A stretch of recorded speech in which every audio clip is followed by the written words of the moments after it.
jadi bagian dari penyebar hoax. Seberapa sering sih hoax itu muncul di pekerjaan jurnalistik? Apa sih sebenarnya itu hoax? Assalamualaikum warahmatullahi wabarakatuh. Halo semuanya, selamat datang di podcast Klik Sebelum Sebar. Tempatnya kita ngobrolin hal-hal yang sering kita temui di dunia digital. Betul banget, dan hari ini kita bakal bahas topik yang sering banget muncul di medsos, grup chat, bahkan berita online, yaitu hoax informasi palsu. Ya, hoax ini bisa banget berbahaya loh. Mulai dari bikin panik, menyebar fitnah, bahkan sampai bisa merusak reputasi orang. Makanya hari ini kita nggak sendirian, kita ada hadir dua narasumber keren, yaitu Mbak Syakila sebagai pakar literasi digital dan Mas Al yang sering terjun langsung ke lapangan.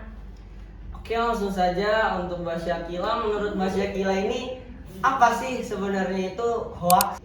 Hoax adalah informasi yang tidak benar tetapi disebarkan seolah-olah itu fakta, kadang sengaja dibuat untuk menipu, kadang karena ketidaktahuan. Yang banyak, hoax bisa menyebar lebih cepat daripada klarifikasinya. Wah, berarti orang nggak mau tertipu kalau nggak hati-hati ya, Kil? Betul sekali, terutama kalau kita nggak terbiasa berpikir kritis dan suka langsung share informasi tanpa cek dulu. Nah, kalau dari lapangan Mas Al sendiri, seberapa sering sih hoax itu muncul di pekerjaan jurnalistik?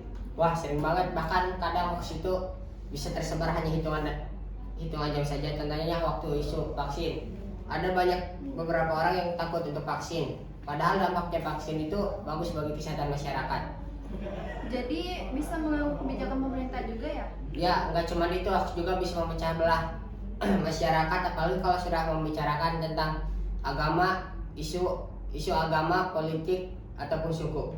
Nah, ini nih yang penting banget. Sebenarnya gimana sih caranya kita sebagai masyarakat bisa verifikasi informasi agar tidak tertipu dengan informasi?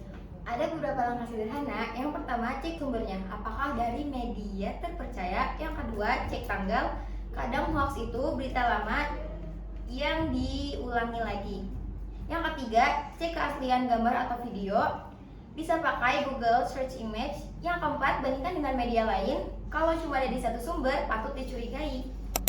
Berarti kita menjadi detektif digital ya? Tepat sekali, jadilah pengguna internet yang cerdas.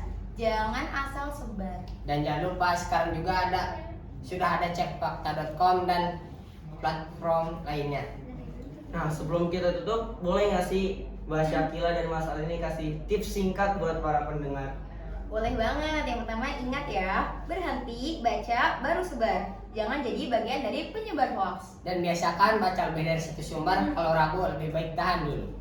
Semoga teman-teman jadi lebih waspada dan ingat, klik sebelum share. Sampai jumpa di episode selanjutnya.